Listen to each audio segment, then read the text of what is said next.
Hello everyone, we're back with another Assassin's Creed challenge, and today we'll find out how many enemies you have to kill in order to beat Assassin's Creed 3. We are done with the Ezio collection and now we continue the story with the third main installment of the series. Before we begin with the challenge, let's go through the rules, and they're the same as always. The first is that only the kills I commit count, so any kills made by allies or enemies do not count towards our kill counter.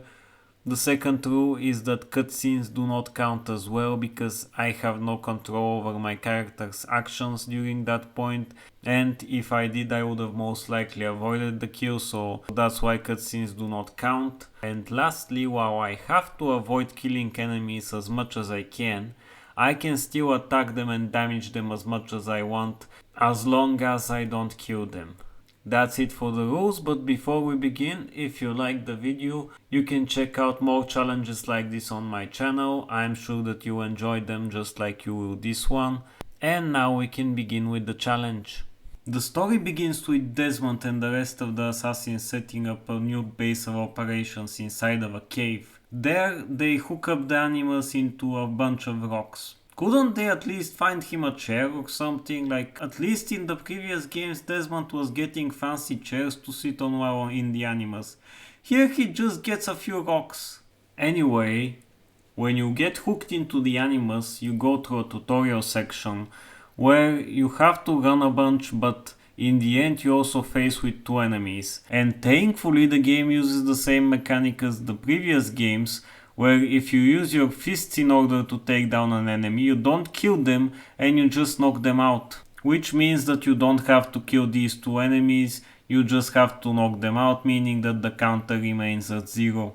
With that, the tutorial is pretty much complete and you're transferred to Haytham's time, where after pulling some impressive parkour moves, you are faced with the first unavoidable kill of the challenge, where you have to kill the hilariously named Opera target. Well, with a name like that, I am not surprised that the guy must die. I don't think anyone was expecting that guy to survive considering what a name he had. Anyway, in order to proceed forward, you have to use the hidden blade, otherwise Haytham will just stand there and stare at him for hours upon end and do nothing. So after using the hidden blade, you kill the guy and that's your first kill of the run. After that, Haytham hilariously motions to the only witness of the murder to keep quiet, and he gets away with it because I guess the goddamn kid just kept quiet and didn't say anything about the murder, because Haytham just walks out of the front door without any issues. You then have to sail to America, and while you do that, the captain enlists your help in order to find who's behind the constant sabotages on the ship.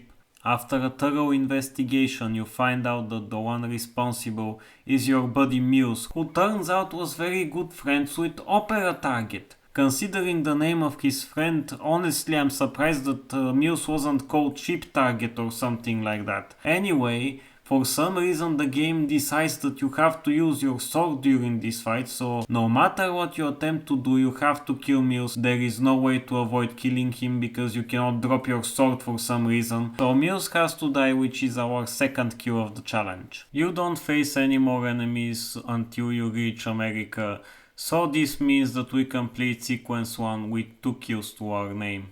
When you finally get out of the ship, you meet with Charles Lee for the first time, and he's a pretty bad influence on you because pretty much the first thing he does is make you use your gun against innocent people. And since it's a tutorial, you have to use your gun against one of the soldiers, otherwise Haytham wouldn't move, so you're forced to kill that guy using your gun. After that, the game wants you to commit even more murdering with firearms. However, after you pick up the musket, you can actually drop it, unlike with the Muse fight where you couldn't drop your weapon. This time you can just drop your weapon as soon as you pick it up and you don't have to use anything else, you can just use your fists. And so you jump into battle armed only with your fists of fury, and honestly they are pretty effective, so you're not missing out much by not using your weapons.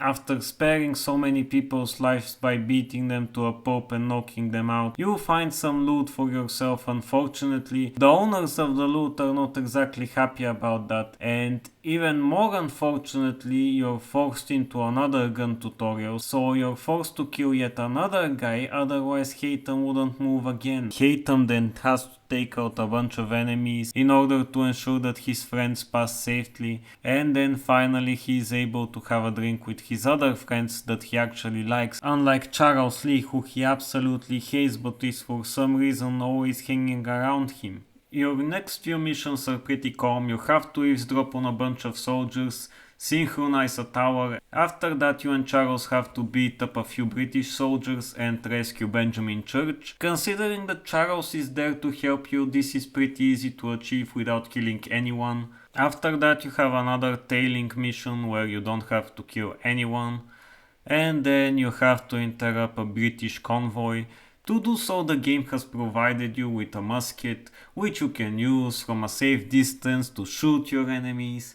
However, I'm not doing that, I'm gonna fight them all with my fists alone. And after you defeat the convoy, to further assert your dominance, you and your besties steal their clothes and even their carriage with prisoners. There you have to call upon your besties in order to kill any other British soldiers that might notice you, and then when you reach the camp you have to release the prisoners. And finally, to complete the mission, you have to assassinate Silas Thatcher. You have to chase him down while everyone else is fighting, and when you reach him you enter into a massive brawl, but all you have to do is defeat Silas, and even better, you don't even have to kill him because it's actually Benjamin Church who deals the final blow to Silas. This completes sequence 2 and you had to commit 2 kills again in order to complete it. In sequence 3 you and Charles have to find Zio, and to do so you have to chase her through the forest, where you may be attacked by a few wolves. However, if you manage to dodge them you don't have to kill anyone. After that, you go to a pub where you get into a bar fight and beat up a bunch of British soldiers. Then you have to sneak into the soldiers' camp in order to steal their map. During that you can take down a few enemies but you don't have to kill anyone. Your next mission is to assassinate Edward Braddock, and to do so you have to take down one of the British's camps. With the help of the natives you don't have to kill anyone, you can just beat them up like always. When you're done with the camp you have to capture Braddock, and after a huge clothesline, Haytham finishes him off during the cutscene, so that kill doesn't count. And to finish sequence 3, Zio and Haytham discover a cave where they decide it's a good idea to hook up. I'm sure that years later this won't backfire for Haytham. Lastly, we tell our besties that the mission was a failure and induct Charles into the Templar Order. Wait, the Templar Order? I thought this was Assassin's Creed. Where are the assassins? Why are we the Templars? The news are so shocking that Desmond even gets out of the animals for like 5 minutes. Anyway, this means that sequence 3 is complete and we had to commit no kills in order to beat it. Back to the animals we go, and we're now playing as baby Connor, and the only interesting things that happened during that time are his first meeting with Charles Lee, which probably traumatizes him, and then his mom dying right in front of his eyes, which definitely traumatizes him. A few years later we're now playing as grown-up Connor, and we have to do the hunting tutorial, and even if you equip your fists, Connor still uses his knife in order to kill the animals you're hunting, so you have to kill one rabbit at the beginning, then set up a snare trap which would capture one rabbit, and as the game mentions this only immobilizes the target, it doesn't actually kill it. After that you have to kill a deer, and again Connor uses his knife regardless of what you do. And then when you get back to the traps, you have to kill one rabbit, as like previously mentioned the target is not killed by the trap and only immobilized. This leads you to the next part of the mission where you have to hunt down and kill 5 animals. I did try for a while to get a deer to stomp a rabbit and kill it that way, however I got to the conclusion that that was either impossible or extremely difficult to pull off, so you have to kill 5 animals in order to move forward. After that you're attacked by a bear, but you don't have to kill the bear, you just have to run away from it. You then become an eagle for a while, and we finish up sequence 4 with only 8 kills to our name. In sequence 5 you have to find and convince Achilles to train you to become an assassin. Even though at first he's not into the idea, he quickly gets impressed with your fighting skills and agrees to train you. He even shows you who the Templars are and that your daddy is their grandmaster. The two of you then go to Boston where you have to do Achilles' grocery shopping. After that you see that a riot is forming and you see that your daddy is there and he's controlling the riot. And knowing that something is about to go down, Achilles sends you to tail a suspicious man, and when you catch up to him you have to knock him out in order to prevent the riot from escalating. Unfortunately, it turns out that the Templars had a backup plan, and that was Charles Lee, who escalates the riot and leads to the British killing a bunch of civilians. You then meet with Samuel Adams, who tells you how to go incognito by destroying posters of yourself, and then you have to follow him around the city until you reach the underground tunnels and get out of Boston. When you go back to Achilles, he introduces you to Robert Faulkner, who will teach you how to become a ship captain, and so you go to the ship tutorial. There you have to fight a few enemy ships, however all Connor does is operate the ship itself. The cannons are used by the crew, so I do not count these as skills as it's not Connor who does them. Now that you know how to operate a ship, Achilles deems you ready for the assassin ropes, and this is how you conclude sequence 5 with no kills committed. You then go out of the Animus for a while to do a Desmond section of the game. You do not face any enemies during it, so you don't have to kill anyone. You then go back to Connor's time, and there you have a chat with Achilles, after which you have to meet with Stefan for the first time. You help him take down a few British soldiers. After that, the two go your separate ways, only for it to turn out that you are going to the same meeting. You then have to do your best to cripple financially William Johnson as much as you can, so that he cannot purchase the land that Connor's tribe lives on. To do so, you have to use a few explosives to blow up Johnson's cargo, and even though the explosions you create are quite big, they do not kill anyone. After that, you have to escort Stefan while he is on a rampage and make sure that he doesn't die while he attacks every single British soldier he encounters. And even though he talks a big game, he's an absolutely awful fighter, because the moment you encounter stronger enemies they absolutely annihilate him, so you have to deal with them very quickly and pray that he doesn't die. That being said, if you defeat your enemies quickly enough, mercifully this mission finishes and you don't have to kill anyone in order to keep Stefan alive. In the end, Stefan takes his rage out on a random mercenary and kills him. You then learn that William Johnson has a new way of making money, so you go on to destroy all of his tea in order to make sure that he gets no money. To do so, you have to beat up a few soldiers that are protecting the ships. After that, you have to dump 100 boxes of tea.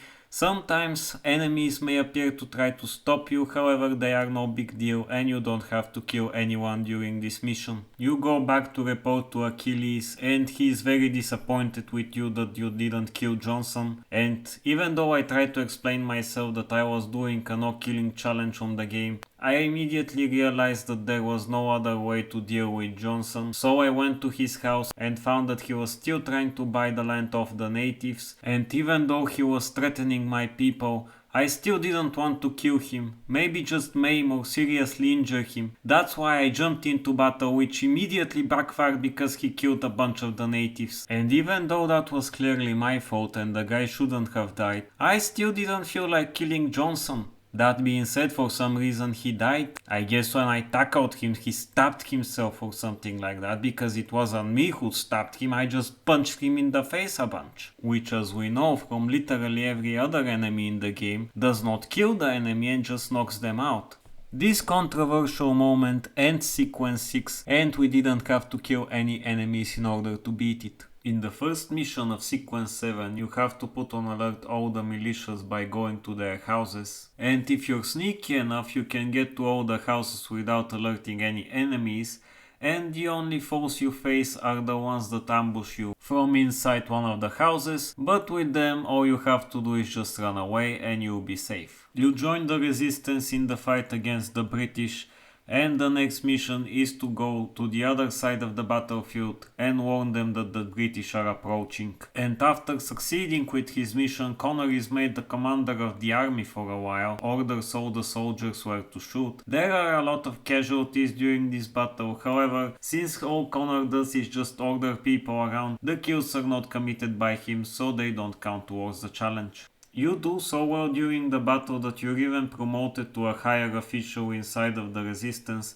so much so that you even get to meet with George Washington. You then have another battle for the Resistance where you have to destroy the cannons used by the British. To do so you have to sneak on their ships, and while you can attempt to be sneaky, you can also just beat up everyone on board and blow the cannons up this way. To my surprise, the explosion you create doesn't actually kill anyone. All the enemies you beat up continue moving, so none of them die. This also happens on the second ship, and when you're done destroying the ship's ammunition, you raise the flag of the Resistance in order to signal your victory. You then continue fighting for the Resistance, however this time the fight is more personal because you have to take down John Pitcairn as well. He is protected by a lot of soldiers, however you can easily take care of them, especially if you use your enemies as human shields when somebody tries to shoot you. In the end of the battle you beat up Pitcairn just like you beat up everyone else, and I guess he also stabbed himself while falling because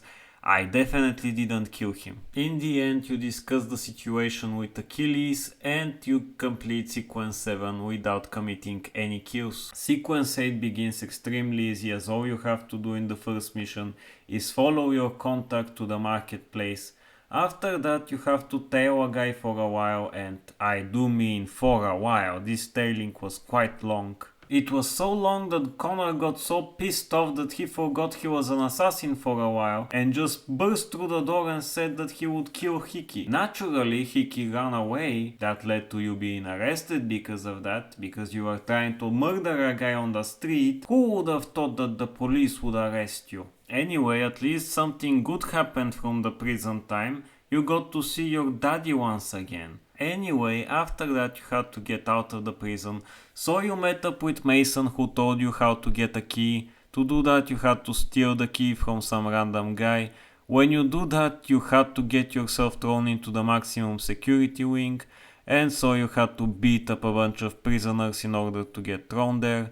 And then the hilarious part of this mission starts, because the actual warden of the prison just stands with his back against you until you rob him and take the key, and then takes a few steps away from you, which allows you to open the goddamn door to the cell. This loud as hell door doesn't startle him at all. He just continues to stare into the nothingness, and after that, even though you saw him like 5 seconds ago on the lower level, somehow Charles Lee and Hickey managed to kill the guy. And their grand plan was to frame you for the murder of the warden. Honestly, I don't think anyone would have noticed if the guy just disappeared. He seems very useless. So honestly, what difference does it make if he's dead or not? The situation was desperate. There was nothing I could do to stop my execution. Everything seemed hopeless. Until Achilles showed up and he saved my life. Thanks to him I was able to go after Hickey again and managed to catch up to him right before he was able to assassinate George Washington. Shame for the other guy, I wasn't fast enough to save him, but I saved Washington at least. After that I beat up Hickey, and again he stabbed himself while falling. Or maybe someone else shot him, I don't know, there was a whole riot there. I know for a fact that it wasn't me though. I just beat him up. Saving Washington definitely had its perks, as I was back into the top echelon of the Resistance. With that meeting we also complete sequence 8, and again we didn't have to kill any enemies to beat it. And Desmond must find the power soul. And Desmond must fight Back to the present we go, and in there Desmond has to find the power source in Brazil. So he sneaks up into a stadium, and considering the fact that you have to remain undetected and Desmond is unarmed, you don't have to kill any enemies in order to beat that section. Back to Connor's time, and we had an argument with Achilles for like the 1000th time. After that I went to meet with George Washington, who told me that I had to kill Benjamin Church. I wasn't really into the idea of killing the guy, however I did agree to take him out. So I went to the place where Church was supposed to be hiding, and I was attacked by Dad? Daddy Haytham wanted to kill me, however I managed to convince him that Benjamin Church was our common enemy. And while we didn't agree on the part where he wanted to kill him, I still managed to get him to cooperate with me in order to find Church easily. We managed to capture one of Church's men and interrogate him. He gave us some information but not that much, and in the end Dad shot him in the face. I was not happy about that, but he told me that I had to learn to make the tough decisions and take action when that was needed. In the next part of the mission, Haytham gets captured by the mercenaries, so you have to rescue him.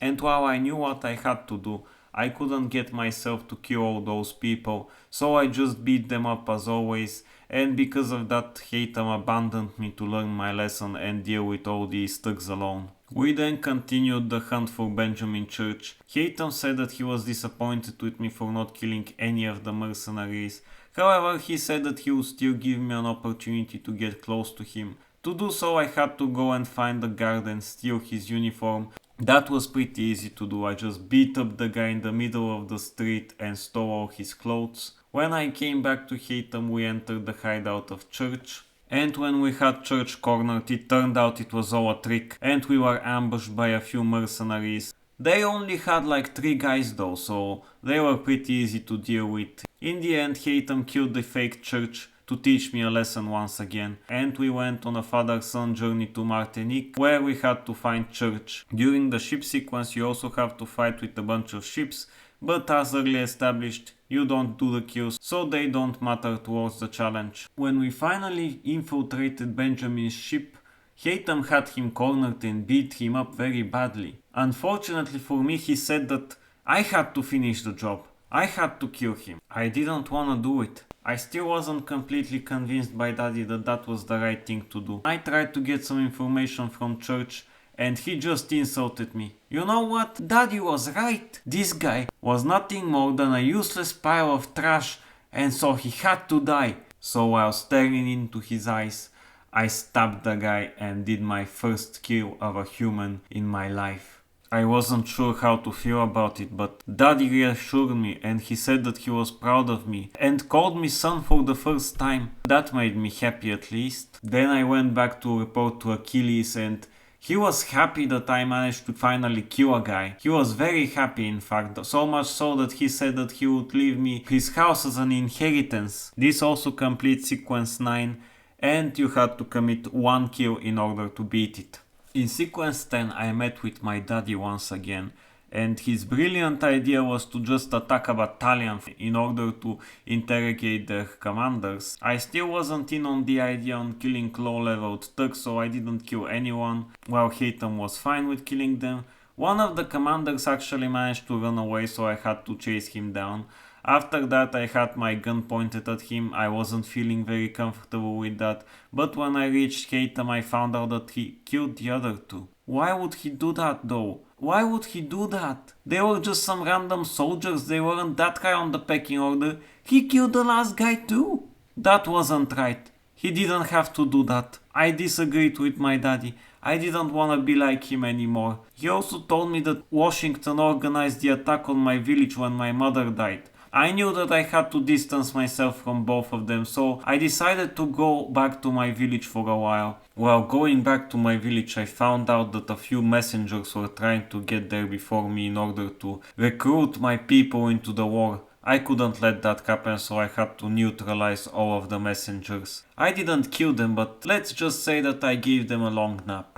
Unfortunately, when I reached the village, the elder told me that Charles Lee had already convinced the other guys to join the war. I couldn't let that happen. I couldn't let my brothers die because of their stupid war, only to further the cause of my father and Lee. I had to stop them. I had to neutralize all of my friends. Unfortunately, when it came to my best friend, I had trained him so well that he knew that I was coming, and he said that I betrayed them, that I wanted to kill them. He was brainwashed by Lee. There was nothing I could do. He tried to kill me. I had to do something, otherwise I would have died. Unfortunately, I had to kill my friend. I had to kill him. There was nothing else I could do. He died hating me, and I knew that one way or another that was all my fault. I now knew what I had to do. I had to take down Charles Lee and my father, whatever it took, even if I had to kill them. To begin with Lee, I had to make sure that his standing with the resistance was shaken. So even though I wasn't into the idea, I had to help the resistance to defeat the British one last time. To do so, I had to order around the troops how to shoot with their cannon, so considering that I was just standing aside, I didn't have to kill anyone. When we were victorious, I told Washington to either dispose of Lee or lose me as a soldier. He refused to do so, so I decided to leave the resistance forever. This also concludes sequence 10 and you had to commit one kill in order to beat it. We then go back to the present as Desmond's father got captured, so we had to go to the Abstergo laboratories where Desmond is attacked by a few guards. And while normally that wouldn't be a big deal, the issue was that he had blades on his arms and you couldn't unequip them, so if you fought an enemy you would kill them. And I tried my best to avoid killing those guards, however nothing I tried worked out, so you have to kill those 4 guards because they don't really use their guns against you. And that was the only strategy I had that could have worked. You then showcase your parkour skills and have to face a few more enemies. However, thankfully this time the gun guys were around and so you can use them in order to kill their friends. After that you only have to kill the final guy that's left, but that's much better than having to kill like 5 or 6 people. You continue exploring the building and have to fight with more enemies. If you use the same strategy, again you have to only kill one person, so you don't have to worry about killing the rest, as their friends would do that for you. You then are attacked by Daniel Cross, but he receives a headache, so he starts running away from you and you have to kill him in order to proceed forward.